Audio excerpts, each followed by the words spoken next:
Baik, Luar biasa. luar biasa. Syukur ya. Terima kasih saya ucapkan kepada teman-teman yang telah meluangkan waktunya untuk kegiatan kita kali ini. Tapi sebelum kita melanjutkan kegiatan kita, langkah baiknya kita mengawalinya dengan berdoa. Siapa yang ingin memimpin doa? Saya Kak, Oke, kepada Kak Eva. kita berdoa menurut agama dan kepercayaan kita masing-masing. Berdoa dimulai. Berdoa selesai. Oke, terima kasih kepada Kak Eva. Di sini kita melakukan kegiatan yang dimana namanya bimbing kelompok atau BKP yang kita akan membahas suatu topik ya secara dinamika kelompok yang bertujuan untuk menemukan alternatif suatu pemecahan masalah dalam topik kita kali ini. Topik yang saya angkat itu yaitu tidak selera makan. Menurut kakak-kakak di sini, mengapa sih kita penting membahas topik tidak selera makan ini? Menurut Kak Amel? Ya, mungkin kita penting membahas topik ini mungkin karena kan kita setelah bencana mungkin kita kepikiran dengan rumah, kondisi orang tua atau hewan-hewan kesayangan kita membuat kita itu jadi nggak selera untuk makan. Jadi kita penting untuk membahas topik ini supaya kita menemukan solusinya. Terima kasih kepada Kak Amel. Apakah ada lagi? Ya Kak. Nah, menurut saya itu penting dibahas karena kehilangan selera makan ini bisa menjadi trauma atau stres ikut pasca bencana Kak. Jadi tubuh kita ini butuh penanganan tidak hanya fisik tetapi juga psikologis kita Kak. Oke, terima kasih kepada Kak Eva. Ada lagi? Dari saya Kak, menurut saya kenapa kita penting membahas topik ini karena dengan membahas topik ini kita bisa tahu cara mengembalikan nafsu makan untuk menguatkan fisik dan mental agar bisa bangkit kembali dari pasca bencana itu. Oke, terima kasih kepada Kak Gita. Berarti dapat kita simpulkan kalau membahas ini sangat penting ya Kak. Kalau sangat penting maka kita akan melanjutkannya dengan membahas faktor, ada pun juga akibat dan solusi dari permasalahan ini.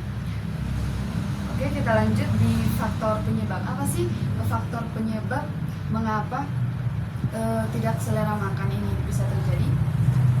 Kak, Oke, menurut saya ini itu faktor penyebabnya ini karena kita selera makan ini karena kita bisa karena sakit fisik akibat bencana seperti infeksi atau luka yang membuat tubuh kita itu lemas dan tidak nafsu makan Kak. Oke, terima kasih. Apakah ada lagi? Saya Kak, Kita? menurut saya faktor yang menyebabkan tidak selera makan ini itu karena kadang stres, depresi atau kecemasan berat karena kehilangan harta bendanya setelah bencana, atau anggota keluarga adalah penyebab utama hilangnya nafsu makan setelah pasca bencana tersebut. Bagus sekali ya. Apakah ada lagi yang ingin menambahkan? Mungkin karena kondisi tempat tinggal yang sangat tidak layak dan kesulitan mendapatkan makanan yang bersih juga menjadi faktor utamanya juga. Oke, dapat kita simpulkan bahwa faktor-faktornya itu banyak ya Kak, seperti sakit fisik akibat bencana seperti infeksi yang dibilang Kak Yoka tadi, dan juga stres, depresi, dan juga kondisi tempat tinggal ya. Oke, karena ada faktor penyebabnya, apa sih jadinya dampak dari tidak selera makan ini? Kak, Oke, menurut Kak Yoka? jadi menurut saya itu Kak faktornya akibat dari tidak selera makan itu yang pastinya tubuh kita itu jadi kekurangan gizi Kak. Jadi kita itu jadi mudah lelah dan memperhambat pemulihan serta kegiatan bersih pasca bencana Kak. Oke, bagus sekali ya Kak Yoka. Apakah ada lagi yang ingin menambahi? Saya Kak, menurut saya dampak dari tidak selera makan ini bisa jadi berat badan kita menurun karena jarangnya makan kan Kak. Terus sistem imun kita ini bisa jadi lemah, membuat korban rentan terkena penyakit di tempat pengungsian.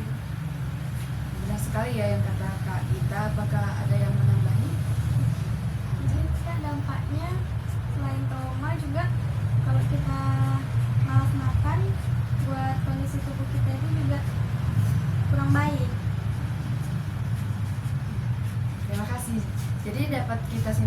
bahwa akibat dari tidak selera makan ini seperti kurang gizi, jadi mudah lelah, berat badan menurun, dan kondisi fisik kita lemah gitu ya Kak. Ya Kak.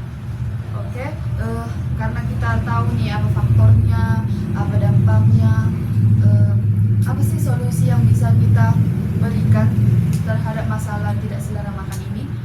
Saya Kak. Jadi menurut saya Kak, saya itu kan Kak, jadi itu kita harus mencoba juga makan itu sedikit demi sedikit. Mungkin kita nggak langsung memakan makanan yang nasi, mungkin kita bisa mencoba makan yang lebih hangat, misalnya bubur atau enggak sup, seperti itu Kak. Terima kasih Kak Yopa. Ada lagi?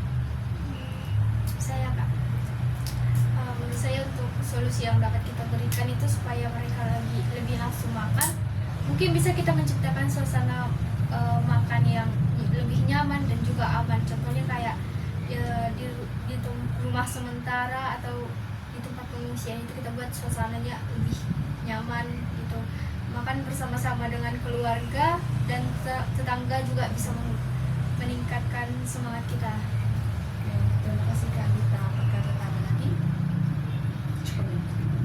Berarti solusi-solusinya seperti mencoba makan sedikit-sedikit, tidak usah langsung banyak-banyak, yang penting ada yang masuk seperti itu ya Kak.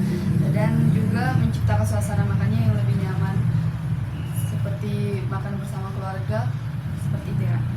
Oke, dari diskusi kita kali ini, kita bisa menciptakan komitmen terhadap solusi-solusi yang kita dapatkan. Apakah ada yang ingin berkomitmen? Saya Kak. Jadi saya ingin berkomitmen bahwasanya untuk saya itu untuk meningkatkan koordinasi antar lembaga dan pihak terkait agar distribusi bantuan itu lebih cepat, merata, dan transparan Kak. Dan saya itu juga berkomitmen Kak, agar saya itu selalu untuk memikirkan diri saya juga Kak, karena apapun yang terjadi itu saya juga harus memikirkan kesehatan saya Kak. Ya, terima kasih kepada Kak Yopa. Apakah ada lagi yang ingin berkomitmen? Cukup Kak.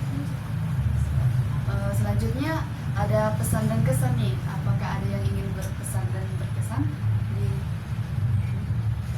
Oke Kak Amel. Saya ingin menyampaikan kesan. Saya merasa bahwa ternyata stres dan masalah emosional itu sangat mempengaruhi keinginan kita untuk makan. Dan saya ini jadi lebih sadar bahwa untuk menjaga kesehatan fisik, saya juga perlu mengelola kesehatan mental saya.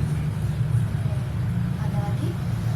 Saya Kak, saya mungkin bisa memberikan pesan ya. Pesan saya yaitu dalam diskusi ini mengingatkan kita bahwa nafsu makan bukan sekedar soal lapar, tapi juga cerminan dari kondisi kesehatan fisik dan juga mental kita. Mengabaikan hilangnya selera makan bisa berujung pada masalah serius seperti kekurangan gizi. Pesan saya, mari kita lebih peka terhadap kesehatan dan juga sinyal dari tubuh kita. Oke, terima kasih kepada teman-teman semua sudah memberikan komitmennya, solusinya, faktor penyebab, dampak yang tadi kita diskusikan, dan juga pesan dan kesan.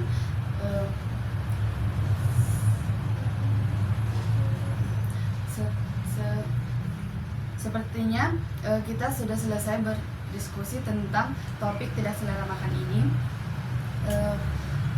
Kita mengakhirinya dengan berdoa. Apakah ada yang ingin memimpin? Kak Amel? Sebelum kita menutup kegiatan kita, langkah baiknya kita berdoa terlebih dahulu sesuai dengan agama dan kepercayaan kita masing-masing. Berdoa dulu. Berdoa selesai.